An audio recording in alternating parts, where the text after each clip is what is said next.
Akkam jirtu hordoftoota maatii chaanaalii yuutuubii Vaakaansiitu. Guyyaa har'aa immoo beeksisoota adda addaa qabannee dhiyaanneerra. Beeksisonni kunneenis akka armaan gaditti isinii dhiyaata. Beeksisonni har'a qabannee isinii dhiyaannee iddoo hojii duwwaa kan ilaaluudha. Beeksisa qaxarrii fi kontoraataan dhaabbileen garaagaraa kanneen baasan iddoo tokkotti qopheessinee kan isinii dhiyeessinedha waan ta'eef akka nu hordoftan kabajaan isin gaafanna. Tokko iddoo hojii duwwaa ittisa fayyaa olaanaa irratti kan ba'e gita 5 irratti ogummaa narsii, faarmaasii fi kanneen kana fakkaatan dorgomsee qacaruu kan barbaadudha. Akkaataa itti appilaayi gootan immoo dhumarratti kan isinii maxxansinu ta'a. Beeksisa lammaffaarratti kan jiru beeksisa yuunivarsiitii walqixxeetiin kan bahe gita hojii iddoo duwwaa 6 ulaagaa barbaachisu makaanikaal faarmaasii, meedisinaal keemistirii, beesii narsii kanneen kana fakkaataniin baasee jira. Isas akka hordoftan kabajaan isin gaafanna. Dhimma sadaffaa irratti dhimma heera biyyaatiif kan barbaadaman ogummaa seeraatiin, maanaajmentiin, afaanii fi kanneen kana fakkaataniin baasee qaxaruu kan barbaadu innis maxxanfameera waan ta'eef achirraa ilaaluu dandeessu. Afuraffaarratti waamicha yuunivarsiitiiwwan kanneen akka Jinkaa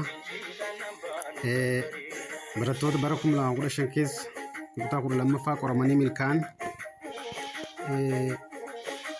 bara kanatti yuunivarsiitii Jingaatti warra ramadamtan galmeensaa gaafa guyyaa 8 baatiin 3 2016 barumsi kan itti jalqabu 10 2016 jechaadha. Muddee 10 2016. Akkasumas beeksisa yuunivarsiitiin Jimmaa baastee galmeen 1 fi 2 bara 2016 admishinii qabattanii kan dhuftan hidhee baaseera ilaaluu dandeessu. Kan biraa beeksisni biraa naannoo Amaaraatti beeksisa qacarrii warreen karaa hojjetan dhaabbanni karaa hojjetu naannoo Amaaraa keessatti gitoota hedduu irratti muuxannoodhaan baaseera. Ogummaa adda addaatiin injiinaraa fi kanneen kana fakkaataniin baaseera.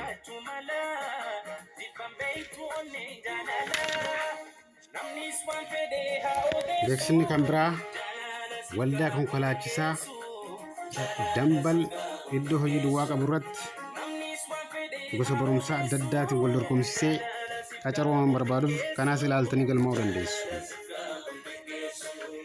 Kan biraa waldaa DH Gadaa Daldalaa fi Industirii kan jedhu gita hojii qabu irratti gosa barumsaa akkaawuntiingii fi kanneen birootiin dhiyeenya kanneen qabaniin qonnaa fi kanneen kana fakkaataniin qacaruu barbaada. Isas ilaaluu dandeessu. Bulchiinsa magaalaa Finfinnee yeroodhaan qaxaruu kanneen barbaadan yeroo fi kontiraataan kanneen qaxaruu barbaadan dubartoota akkasumas dhiira walumaagala baay'ina nama 500 qaxaruuf beeksisa baaseera waan ta'eef mindaasaa tokkoon